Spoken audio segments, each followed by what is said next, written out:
बिस्मिल्लाहिर्रहमानिर्रहीम। अस्सलामु अलैकुम। सिटी 92 न्यूज़ के साथ मैं हूं सना हुसैन। चलते हैं खबरों की जानिब। आज बिजली के बिल ले लें तो उनके अंदर टैक्सेस की इतनी भरमार है और ऊपर से 90 से लेके आज तक ये गरीब आवाम की आंखों में धूल जो है वो झोंकते चले आ रहे हैं कि जी हम लोगों के खैर ख्वाह हैं। उसके अंदर पीपल्स पार्टी भी मौजूद है, मुस्लिम लीग नून मौजूद है, काफ लीग मौजूद है और इसी तरह पीटीआई जो है वो भी मौजूद है, क्योंकि सेनेटर मुश्ताक साहब ने जब वो सेनेटर थे तो ये नुक्ता उन्होंने उठाया था इनकी गवर्नमेंट में,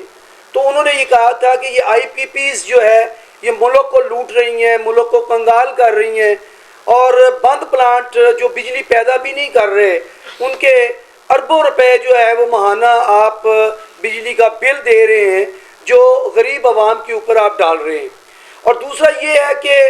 ये हुक्मरान और इसके साथ साथ जो ब्यूरोक्रेसी हमारी कि इनका बिजली के बिल फ्री है, इनका फ्यूल फ्री है, इनके रहने की रहायशें जो है वो फ्री हैं, इनका खाना पीना फ्री है, इनके जो दौरे हैं वो फ्री हैं, इनका इलाज फ्री है और इनकी तनख्वाहें जो है वो बड़ी फ्रूटफुल तनख्वाहें इनकी। तो हम ये कहते हैं कि वो मुल्क जहाँ 98% गरीब लोग हैं जो मेहनत मशक्क़त से इस मुल्क का निज़ाम चलाते हैं, अपने बच्चों के रोज़गार को चलाते हैं, हकीकत है कि आप इनके ऊपर बोझ हैं और अब बहुत हो गया है कि अब बोझ जो है वो उतरना चाहिए, क्योंकि हम इस पोजीशन के अंदर आ गए हैं कि आज हमारा ना पावर लूम का वर्कर, ना हमारा इंडस्ट्री का वर्कर, ना हमारा रक्षा ड्राइवर, ना वैगन से वाबस्ता जो लोग हैं, गर्ज के सरकारी अदारों के अंदर जो मुलाजमीन हैं उनके साथ भी जो है वो रवैया जो है वो बड़ा नारवा रवैया जो है वो हुकूमत जो है वो अपना रही है। लिहाजा हम हुकूमत को ये मुतालबा करते हैं कि फौरी तौर पे वो अपना किबला दुरुस्त करे और जिसका जो बुनियादी हक है वो उनको दे। और अगर ये नहीं देखते तो पहले भी 78 साल से इसी तरह जदोजहद रही है, लेकिन मैं ये समझता हूँ कि आज हाफिज नईमुर रहमान अमीर जमात इस्लामी पाकिस्तान ने पाकिस्तान के हर फर्द के अंदर एक नई रूह, एक नई मांग जो है वो पैदा कर दी। वो बाहर निकले, हक दो आवाम को, ये नारा लगाया, ये तहरीक उन्होंने उठाई है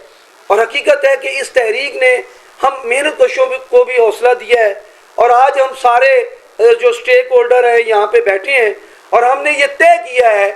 कि ये जो करप्शन का बाज़ार है, जो हर जगह पे करप्शन है, ये बददियानती है, ये जो मेहनत कशों का इस्तेसाल हो रहा है, चाहे वो सरकारी मुलाजमीन है, चाहे वो नहीं सरकारी मुलाजमीन है, यानी जहाँ जहाँ पे भी ये ज़्यादतियाँ हो रही हैं, लेबर लॉज जो है वो बिल्कुल पाकिस्तान से उनका खात्मा हो गया है, ठेकेदारी निज़ाम को मुतारफ़ करवाया जा रहा है। ये इसलिए हो रहा है कि ये सारे लोग जो असम्बलियों के अंदर बैठे हैं,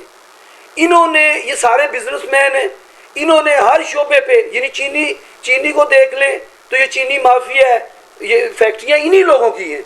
अगर आप फ्यूल की बात कर लें तो फ्यूल पे भी इन्हीं का कब्जा है। अगर आप ट्रांसपोर्ट की बात कर लें तो ट्रांसपोर्ट के ऊपर भी इन्हीं का कब्जा है। अगर आप इंडस्ट्री की बात कर लें तो इंडस्ट्री के ऊपर भी इन्हीं का कब्जा है। यानी कि कोई ऐसा पाकिस्तान के अंदर शोबा नहीं बचा जिसके अंदर इनका कब्जा नहीं है। लिहाजा हमने ये सोचा है तमाम तंजीमों ने कि एक तो 28 अगस्त को जो मुल्क के अंदर महंगाई और बिजली बिलों के ख़िलाफ़ जो एक तहरीक उठी है, जो ताजर भी कर रहे हैं और जमात इस्लामी जो है वो इसके अंदर पेश है, हम 28 अगस्त वाली जो हड़ताल है, मुल्क गिर हड़ताल, उसकी हमायत करते हैं और इंशाअल्लाह भरपूर अंदाज में हमारे तमाम सेक्टर्स जो हैं, हमारे तमाम जो शोबा जात हैं, वहाँ पे इंशाअल्लाह मुकम्मल हम हड़ताल करेंगे।